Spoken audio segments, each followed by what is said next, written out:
नमस्कार दोस्तों, पवित्र भारत चैनल में आप सभी का स्वागत करता हूं। अभी रिसेंटली कुछ समय से व्हाट्सएप पर एक मैसेज आ रहा है जिसमें रामायण के उत्तरकांड के कुछ दोहें और चौपाइयाँ लिखी हुई है और उसके नीचे जो अनुवाद लिखा हुआ है उसमें बताया गया है कि निंदा बढ़ जाएगी जिससे पाप बढ़ जाएगा, पाप बढ़ने से चमगादड़ खूब सारे अवतरित होंगे और वह अवतरित होंगे, लोग मरेंगे।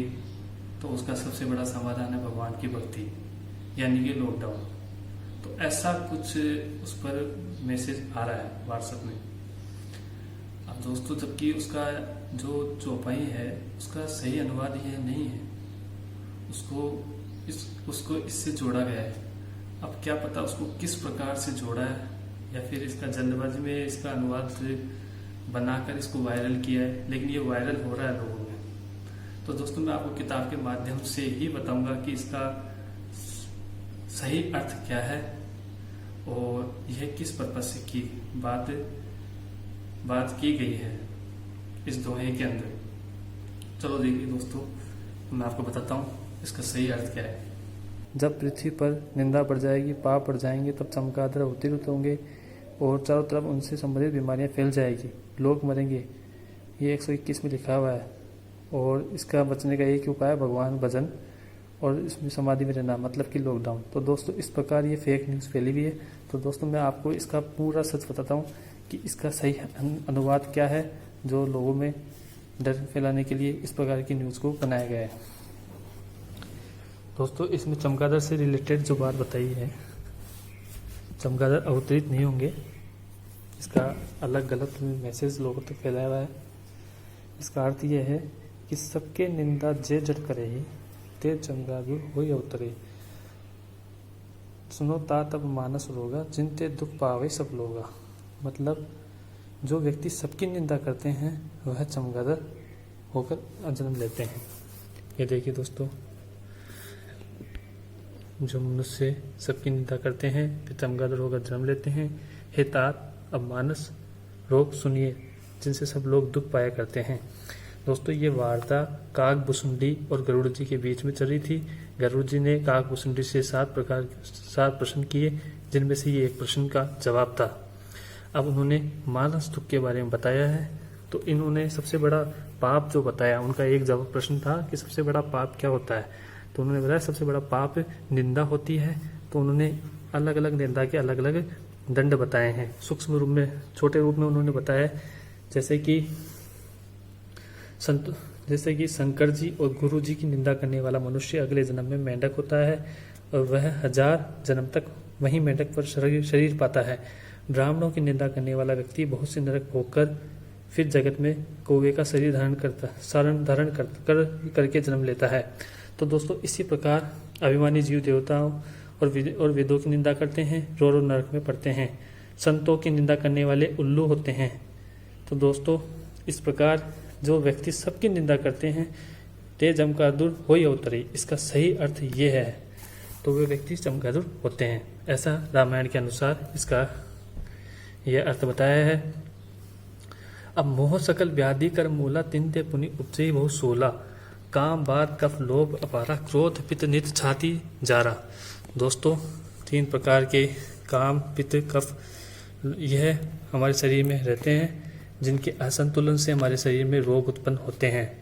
तो इसी प्रकार जड़ मोह है, अज्ञान है, व्याधि से फिर बहुत से सूल उत्पन्न होते हैं। काम बात है, लोभ अपार बढ़ा हुआ कफ है और क्रोध पित्त है, सदा छाती चलती रहती है। अब दोस्तों, इनकी अगर प्रीति हो जाए या आपस में मिल जाए तो ये बहुत दुखदायक और शरीर में रोग उत्पन्न करने वाले होते हैं। ममता दादो कंडू ईर्षाई हर्ष विषाद गह बहुताई, पर सुख देखी जननी सोई छई कुष्ठ दुष्टता मन कुटिलाई। ममता दाद है, ममता दाद ईर्ष्या डा है, खुजली है, ये इतने नाम ममता के बताए हैं। हर्ष विषाद गले के रोग की अधिकता है, गलगन कंठमाला घेगा आदि रोग है। तो दोस्तों, कहने का मतलब ये है, जैसे ये ईर्ष्या आ गई, ये अहंकार आ गया, ये अविवेक आ गया, ये ज्वर है 2 प्रकार के। मतलब ये काम, क्रोध, मद, लोभ, यह जो होते हैं दोस्तों, यह मानस रोग है। ये मानस रोग का मतलब होता है अपने द्वारा उत्पन्न हुए हुए रोग है। अगर आपको इनके ऊपर नियंत्रण करना है तो आपको उस परम शक्ति की आराधना करनी है। परम शक्ति भगवान परमात्मा की आराधना करनी है। कहने का मतलब है कि जिनको अपन लीडर मानते हैं और जिनको हम सबसे श्रेष्ठ मानते हैं, उस भगवान की हमें उनके सिद्धांतों के, उनके विचारों के ऊपर चलकर हमें उनका अनुसरण करना है। जिससे क्या होता है कि हमारे जो रोग है, हमारे अंदर ये अवगुण है, ये नहीं आ पाते और इससे हम अपने मानस रोग से बच जाते हैं। इसका सही अर्थ यही है। अब इसमें एक ये दोहा बताया, एक व्याधि बस नर मरही, ए असाधि बहु व्याधि, पीढ़ई संतत जीव कहू, सो कि मिलहे समाधि। एक ही रोग के वश होकर मनुष्य मर जाते हैं। कोई भी एक रोग विशेष होता है, उसमें उसके बस में होकर मनुष्य मर जाते हैं। फिर ये तो बहुत से असाध्य रोग है। तो ये जो मानस रोग है, ये बहुत असाध्य रोग है, बहुत कष्टकारक, पीड़ादायक है। ऐसी दशा में वह समाधि शांति को कैसे प्राप्त किया जा सकता है? तो नियम, धर्म, आचार, उत्तम आचरण, तप, ज्ञान, यज्ञ, यज्ञ, जप, दान और दया करोड़ों औषधियाँ, परंतु हे गरुड़ जी, उनसे ये रोग नहीं जाते हैं। काकभूषुंडी जी गरुड़ जी को कहते हैं कि इन चीज़ों से भी ये रोग नहीं जाते हैं। यह रोग जाते हैं सिर्फ शोक, हर्ष, भय, प्रीति, वियोग के दुख से और भी दुखी हो रहे हैं। मैंने ये थोड़े से मानस रोग कहे हैं, परंतु इन्हें जान पाए कोई विरेल ही। तो दोस्तों, राम कृपा नासे ही सब रोगा, जो यही भांति बने संजोगा। सदगुरु वेद वचन विश्वासा, संजम यह न विषय के आशा। तो दोस्तों, यदि श्री राम जी की कृपा से इस प्रकार का सहयोग बन जाए तो ये सब रोग नष्ट हो जाए। सदगुरु की वेद के वचन में विश्वास हो, विषयों की आशा न करें, यही संयम परहेज हो। तो दोस्तों, कहने का मतलब ये है कि भगवान की पूरी शक्ति